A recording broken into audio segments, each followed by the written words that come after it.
Yes, Pop Pickers, it's our top 10 newsmakers. And at number 10, it's Richard Frost and Tom Webster.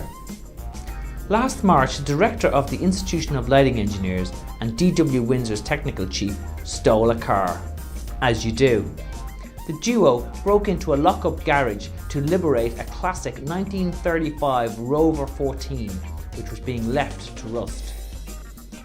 They removed the car on a truck and took it to safety at Tom's house, where they planned to restore the vehicle to its former glory. That's what they say anyway. Here's them last night looking for more cars to restore.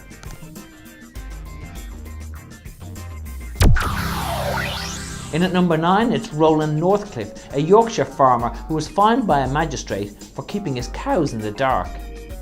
Penny-pinching Roland breached the Animal Welfare Act by providing insufficient lighting in his cowshed. The farmer was fined £150. As we can see, the lighting is pretty useless. It's an utter disgrace. Don't worry, it gets better. At number 8, it's architect Miguel Rosales. Mr. Rosales designed the majestic Zakin Bridge in Boston, complete with its stunning blue lighting scheme. But when the Massachusetts Turnpike Authority decided to turn off the blue lighting to save money, he was so incensed he decided to pay to keep the lights on with his own money, at a cost of $15,000. Here we see him grabbing his electricity bill before his wife sees it. At number 7, it's Tesco. The supermarket decided to give its customers an extra incentive to buy low-carbon CFL lamps by giving them air miles. There's joined-up thinking for you. Not only that, it introduced a new range of Tesco value luminaires. At number 6, it's Michelle Pfeiffer. Michelle gave the lighting industry a massive boost when she said, "The whole thing to looking great in movies is the lighting. Any of us know to make friends with a lighting director, that's the guy who's your best friend." Now you might think that's a rather tenuous entry into our top 10. Cynics among you may even think it's just an excuse to show pictures of Michelle. But nothing could be further from the truth. Actually, Michelle is so keen on lighting, she popped into my office. We went out for a few drinks afterwards. That's me on the right. And that's all totally true.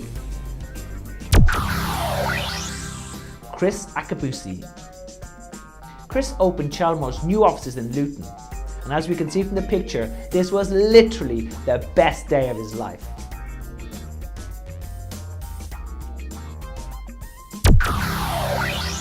And at number 4, it's David Cameron.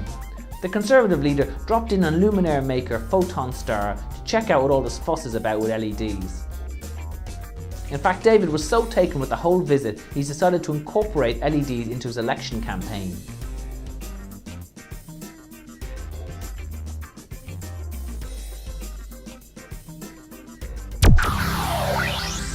And at number 3, it's the state of Texas. In May, the state legislature passed a bill outlawing the practice of lighting design within its borders. Yes, really. From now on, lighting design and installation can only be carried out by the state's electricians. The news was welcomed by leading electrical contractors in Texas, Jeb & Jeb Limited.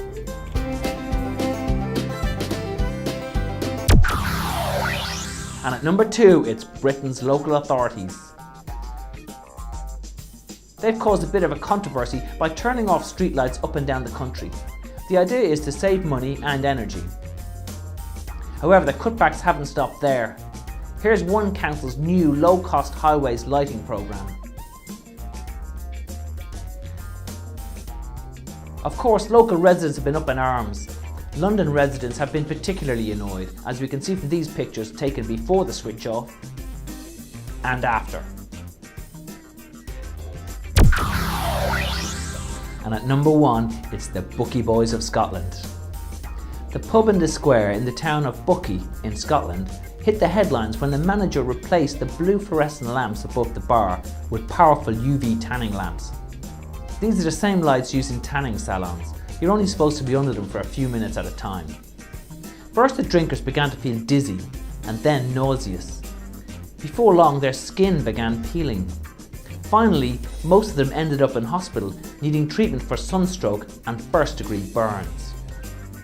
Now they're taking legal action. But one regular said he couldn't see what all the fuss was about.